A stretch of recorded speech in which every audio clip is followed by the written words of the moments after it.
seen a lot of people lose people very close to them, and I've never seen anyone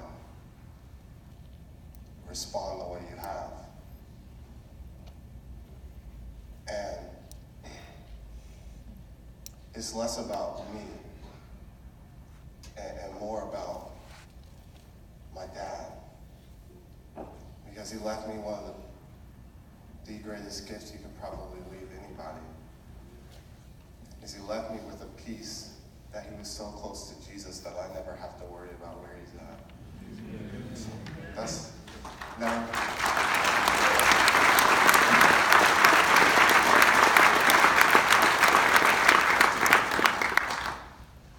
That's never anything that's going to ever have to cross my mind, and I've tried to think about it, and it's just a peace beyond all understanding. And because of his relationship with Jesus, I have that peace. And Hannah has been in my life. We met at Charleston Southern. I played basketball and she ran track. And it's funny, my mom told that story about her knowing my dad far longer than my dad knowing her. And we kind of had that same situation, which I'm so sorry about. And once we got into a relationship, her dad passed away not long after. And she was, where were you racing? Oh, you were in Spartanburg. So she was in Spartanburg when she found out that we were only in a relationship a week or so. And I called my dad immediately, and he was at work, and I said, hey, you've got to get over. Hannah's dad has passed away, and she's in Greenville, and she's going to be flying out of the airport. And he was there at the airport when you arrived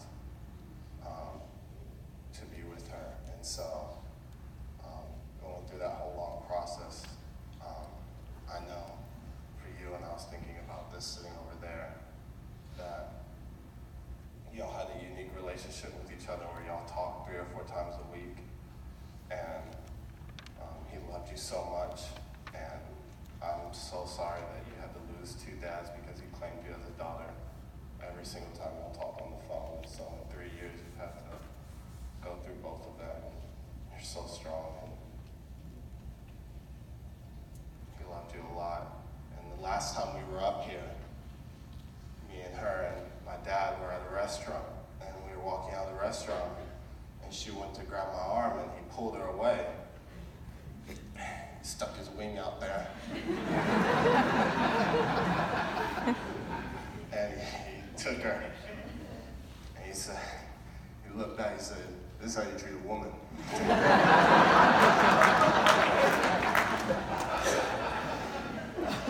So I looked at him, I said, yeah, you got it, bro. You're a whole lot bigger than me, so I'm about to fight you. Not here, not now, so. And they walked, but I know I want to give you an opportunity to, just speak, if you want to, about just your relationship, if you want to.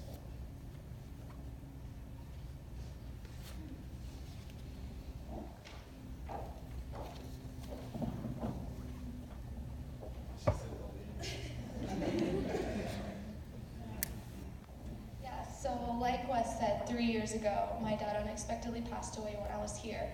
And before I even got to the airport, he was there. And like Wes said, I had met him a few times at Wes's games, but that was pretty much it. And he wanted to be there to make sure I wasn't sitting there alone, and to sit with me for those hours while we waited to leave, and pray with me and tell me that everything was going to be okay and that he was there.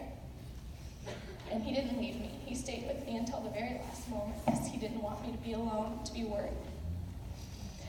And he told me very quickly after we met him, someone else mentioned wanting to call him Bear, or Freddy Bear or something, but he told me very quickly, he said, listen, Hannah, you're going to call me Papa Bear, and you're going to be my princess, and I'm going to call you Princess.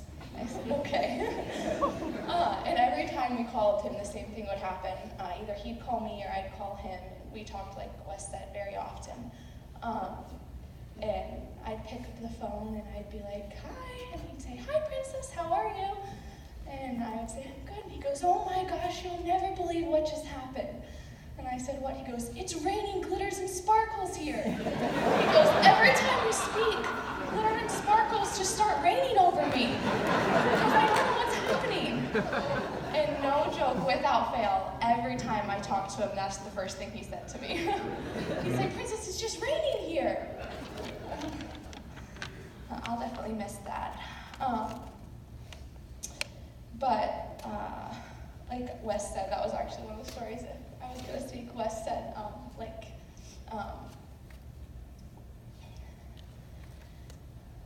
he never failed to make me feel special and loved. Every single time I was with him, he made me feel like I was the most important thing in the world, and like there was nothing else that mattered at the moment.